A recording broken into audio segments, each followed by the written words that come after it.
Dallas Mavericks basketball is officially back. We're going to preview baby. the season opener against the San Antonio Spurs. Harrison Graham, Jeffrey Cooperstein here on Mavericks Today. Of course, Wednesday night is the season opener. We're getting this out here on Monday because we just can't wait anymore to talk about actual basketball. Now, before we get to the preview, Coop, the Mavs have finalized their two-way contracts with Dexter Dennis and Greg Brown III joining A.J. Lawson. Yeah, kind of a surprise. We thought Mike Miles was going to be that other two-way guy, but the Mavs ended up cutting him for whatever reason. Maybe Miles gets some time down there with the Texas Legends, but these are your 3 two-way guys. These guys aren't going to play much, obviously, for the Mavericks. They'll spend a lot of time down in the G League refining their games, but they did make it official with Dexter Dennis and with Greg Brown. I think what Jason Kidd was trying to prioritize was defense there. Dexter Dennis, obviously, a defense-first guard, and Greg Brown, that forward type who can kind of do a little bit of everything with his athleticism. Yeah, we talked about him as a guy that we would have liked to see get that last two-way contract, and obviously 2 spots ended up opening up with him moving on from Miles. But, yeah, interesting to see him. We'll see how these guys can develop. All right, let's talk about the opener. We're Mavs, back. Spurs. What do you make of this early line? 3.5-point favorites for Dallas down in San Antonio. Feels right. I mean, you're on the road. Dallas on paper has a better team, but there are some deficiencies, obviously, that we're going to discuss, and should be an interesting one, especially with Victor Wembanyama making his NBA debut, and he looked fantastic in the preseason. Yeah, it's going to be a great night for sure. Obviously, Victor Wembanyama's debut is going to take center stage as well. Look, the Mavericks should be favorites in this game. They were the better team last year, and I still think they have the 2 best players in the game. So the line doesn't really surprise me at all. Maybe the over-under surprises me a little bit. I know that's like 113 per team, but I don't think either of these teams are going to be very good defensively, despite Wemby already being probably one of the better defenders in the league. Yeah, I mean, he's going to have to cover up for a lot of deficiencies for San Antonio. Who do you guys got in this matchup before we dive into the keys to victory and whatnot? Type DAL for the Dallas Mavericks, SAS for the San Antonio Spurs. Let us know, Mavs, Spurs, who you got on Wednesday night. All right, some things to watch for in this one, and I think this is a big one, Coop, is who starts at center? Do they throw Derek Lively out there and say, hey, kid, welcome to the league. You're also facing some other guy who's making his first start, Victor Wembanyama, or do you go with a Dwight Powell? Do you go with a Rashawn Holmes, a Maxi Kleber? I think that's certainly something that Jason Kidd's got to make a decision on. Yeah, I'm not saying, but I'm just saying don't be surprised if Derek Lively doesn't start this game. I'm just saying that. I'll leave it at that. I'm not sure Lively starts the game on Wednesday. I don't know if they want to put him up against Victor Wembanyama. Now, I will say this. Lively performed very well against the Pistons, and Jalen Duren is a good center. Yeah. So I liked what Lively did there, so maybe he will start, but it would not surprise me in the least if Lively came off the bench here. Yeah, it'll be very interesting. I mean, look, I see both sides of it. If he's your best center, he should start, but do you want his first start potentially be getting embarrassed by Victor Wembanyama? I mean, I don't think that's the attitude you should have. I mean, the attitude should be, hey, I'm going to go battle with the guy. But and I think if it were up to Lively, he'd obviously take the challenge head on, but the Mavs maybe want to protect him a little bit. So yeah, we'll see what happens. Something to watch for. There's no doubt about it. I'll put it this way. If it's not Lively, it's not like you have great other options. Yeah. Is Luka full go? I mean, you look at the roster right now, he's really the one guy who is in doubt for the opener. Kyrie has healed. He's good to go. A couple other guys dealing with some minor tweaks. Hardaway missed a preseason game. He's good to go. So is Luka Doncic going to, A, play in this game, Coop, and B, be full throttle? I think that's something to watch out for. Yeah, Mark Stein, NBA insider, who's obviously very plugged in with the Mavericks, says Luka's at least going to play tomorrow. So that's a positive sign. But we'll see, how much his injuries are hampering him. He was dealing with that thigh injury. He had a calf strain as well, maybe a little hip thing as well. So he was dealing with a lot during the preseason, man. So we'll see if he's 100% or not. The Mavs need him to be 100% and be 100% quickly because they need to get out to a fast start here in this season. Yeah, certainly you need Luka. I mean, there's no two ways about that. I could talk 2 minutes about why you do, but I think it speaks for itself. You need one of the best 5 players in the NBA to be healthy and to be productive. Before we get to our next bullet point there, Prize Picks, today's sponsor. Go to prizepicks.com/CLNS. Use code CLNS to play the best daily fantasy sports app on the planet. What I like about Prize Picks is they keep it very simple. You pick 2 to 6 players per entry, and if they will go for more or less than their Prize Picks projection, you can win up to 25 times your money on any given entry. They have individual game You okay? I couldn't think of the word. Is props the right word?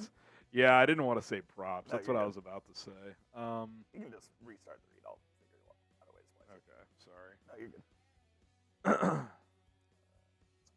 I was about to say props. I was like, I feel like that's a word they probably don't want. Yeah. Projections is what I meant to say. You're good. All right, when you're ready. All right, before we get to our next bullet point there, today's show is sponsored by Prize Picks, and I love Prize Picks. It's the best daily fantasy sports game out there because what I like about Prize Picks is they keep things very simple. Their game is very simple. You pick 2 to 6 players per entry, and you can make anywhere from 3 times to 25 times your money depending on how many players you have per entry. They have game projections, season-long projections, which is what I've got here. A little pick 2 here, Luka Doncic more than on a season average. I'm going less than for Kyrie, 10 to win $30, 20 to win 60. Again, if you go up to 6 players, you can win up to 25 times your money on any given entry. Go to prizepicks.com/CLNS. Use code CLNS. They'll give you a deposit match up to $100.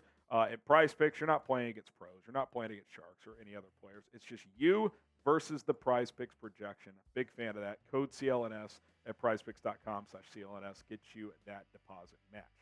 All right, who's the first guard off the bench? Jason Kidd, of course, said about 3 weeks ago now that he wants Tim Hardaway Jr. to be his 6th man. Tim Hardaway wasn't really receptive to that, was he? He didn't seem very open to that. Who knows where it goes? I do think he'll be the first player to check into the game coming off the bench probably. Yeah, I think it'll be him, but I also think Jaden Hardy's in the running for some minutes, and Seth Curry as well. I honestly think Seth Curry's going to get some minutes at the 1. I think that's where his minutes come. So it'll be interesting to see, but I think Tim will check in probably around the 7-minute mark or whatever it is for Kyrie, or the 6-minute mark, however they want to play it. Luka will play the entire first quarter, and then Kyrie will come in. But I do see Tim as that first guard off the bench, and hopefully he embraces the role because that's the role he's going to play this year. How many minutes per game do you think there will be where neither Luka or Kyrie are on the floor? It should be 0. It honestly should be. I mean, they should stagger them to where one is on the court at all times. More realistically, I would say no more than like 4 to 5? 8? Yeah, somewhere around there. They need one of them on the court pretty much at all times if they want to function. And I really like Kyrie running with the second unit because he offers a different dimension when he's the guy running the offense. They play at a much faster pace when he's the guy at the helm. Yeah. So that's something I like to see, especially with the guys they have like Hardaway and Hardy, who are more athletic and like to play at a faster pace. Or even like Derek Jones. I mean, like to me, like get the athletes on the court and go run. I'm overlapping Derek Jones with Kyrie. I agree in those situations because get out in transition, get up and down the floor, and show opposing defenses a different look. Because we know with Luka, it's going to be a slower pace more often than not. And they're going to play a lot of half court, but I like the idea of getting out and running and gunning. And if you have guys like Derek Jones and Hardy who can really get downhill in the game with Kyrie in those situations, I think that makes a lot of sense. What do you guys think? Who's going to be the 6th man of this team? Type 1 for Tim Hardaway, type 2 for Jaden Hardy. I think I'd lean Tim early on here, but subject to change for sure. I'm still not convinced that remains the case all year, and I'm also still not convinced that he doesn't get moved at some point. Yeah, so. I still think it's a possibility the Mavs make a trade very early in the season. So we'll keep an eye on that.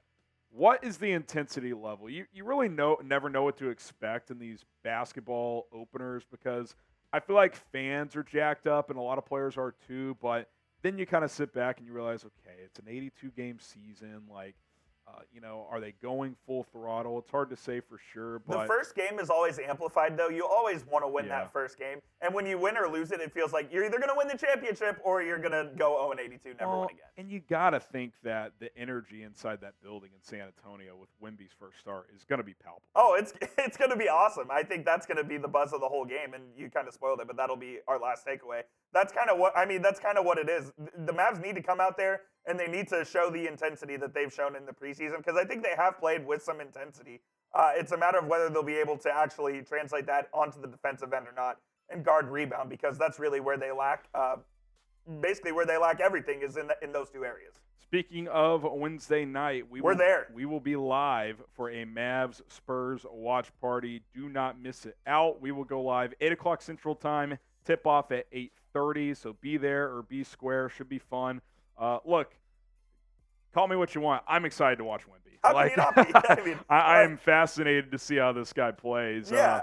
in his debut. So we'll be live covering that. And obviously, I know this is a Mavs Angle channel, but how can you not be excited to watch Victor Wembanyama? He is one of the most, I don't know if polarizing is the right word, but interesting prospects in the last 20 years. So it'll be absolutely electric in that crowd in San Antonio, and it'll be fun to see, man. I mean, the guy's 7'5", handles like a guard, can block shots, can do everything on the court. So I am absolutely fascinated by this. And not only am I eager to watch his potential greatness, I'm eager to watch how the Mavs attack him. Yeah, both offensively and defensively. Absolutely. How can the Mavs exploit his deficiencies in Game 1 in the NBA, and do the Mavs go with more of a drive and kick scenario where they're not trying to challenge him at the rim because they know he can block some shots? I mean, we saw the old middle school basketball camp trick that the Mavs employed this week, where they had brooms contesting shooters at practice this week. I remember when you'd go to basketball camp and the 10-year-olds would have to face the 14-year-olds, you would do that little drill.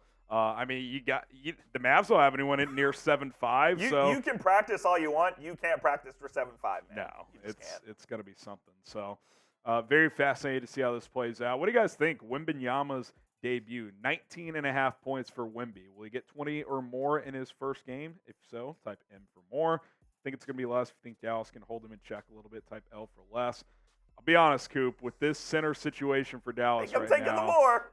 Not only am I taking the more, he might go for more than 19.5 rebounds as well. It would not surprise me if Wemby got 20-20. I've been saying that for about a week now, and that would be a historic debut. So hopefully the Mavs aren't on the wrong side of history in this one, but it's hard to see Wemby not kind of going off. Yeah, it's going to be interesting to see. All right, there you have it. Our Mavs Spurs debut. Hopefully Luka Doncic is good to go. One last quick note. Today is the deadline for rookie extensions, so if Josh Green signs an extension, it will be today. We'll keep you updated on the channel about that, so just wanted to put that out there. Gut feeling, not going to happen. Gut feeling, not going to happen. I would agree. All right, he's Jeffrey Cooperstein. I'm Harrison Graham. Subscribe for more videos. We'll see you Wednesday night.